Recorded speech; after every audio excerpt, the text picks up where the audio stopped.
Nous allons procéder à un exercice.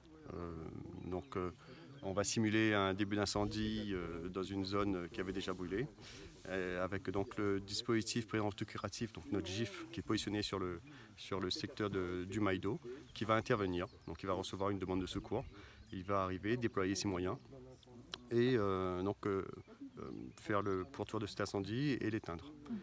Pour ce faire, on a donc des partenaires qui sont avec nous aujourd'hui, l'ONF et le Parc national, qui vont être nos appuis également, parce que c'est pour montrer l'importance de l'interservice sur ce type de mission. Alors justement, comment ça se passe ce travail en interservice? C'est un travail qui a débuté déjà depuis plusieurs années. La préfecture, donc l'état-major de zone, a initié ce groupe d'acteurs, à la fois de l'État et des collectivités territoriales. Donc notre premier objectif est d'abord d'évaluer le niveau de risque tous les jours.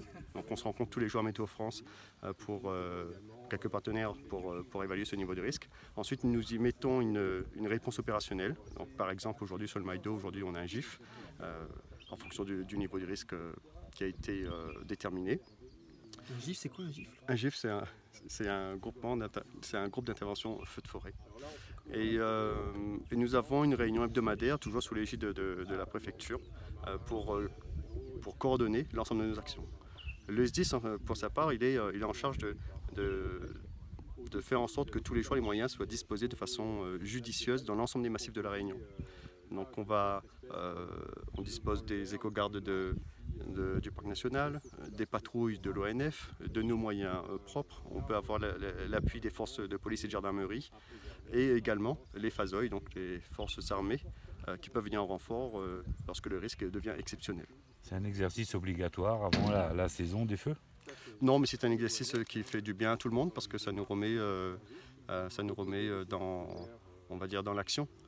Bien que cette année on ait déjà commencé, parce que le deuxième jour de la campagne, donc le 16 septembre, on a eu déjà un feu de forêt sur l'est de l'île, à Sainte-Anne. Et donc on a quand même passé une journée entière sur ce feu qui a fait 5 hectares. Et donc aujourd'hui c'est l'occasion, mais comme d'autres jours dans d'autres secteurs, de faire une manœuvre et de montrer l'intérêt et l'importance de travailler avec nos collaborateurs directs qui nous aident réellement dans nos missions. Est-ce que le GIF a montré son efficacité ici les années passées? Le GIF, c'est l'élément de base chez les sapeurs-pompiers pour à la fois faire de la protection mais aussi de l'extinction. Donc oui, il a montré son efficacité. Il en faut un certain nombre en fonction du développement de l'incendie. Donc à chaque incendie, ça a une mesure, on va dire. Et le GIF n'est pas seul. Donc on a le GIF, on a ensuite un DIH ou des DIH, ce sont des détachements d'intervention héliportés. Ce sont des hommes qu'on va pouvoir, positionner à un endroit difficile d'accès, qui vont travailler presque en autonomie. On a des moyens aériens, on a donc l'hélicoptère bombardier d'eau. On en a plusieurs en simultané si besoin. On a le Dash qui vient depuis quelques années à La Réunion aussi. Est-ce qu'il revient cette année ou pas? Le Dash est prévu. Nous n'avons pas de date d'arrivée, mais il est prévu qu'il soit présent. Nous avons d'autres moyens de surveillance, donc un petit avion de l'aéroclub de Roland-Garros qui nous sert pour faire l'observation des massifs sur les jours qui sont plus sensibles. Tout ça, ça veut dire que s'il y avait un nouveau départ de feu, par exemple ici au Maïdo, ça serait mieux géré qu'en 2010-2011? Cela veut dire que nous, on a des moyens prépositionnés, c'est-à-dire qu'ils sont déjà dans la forêt.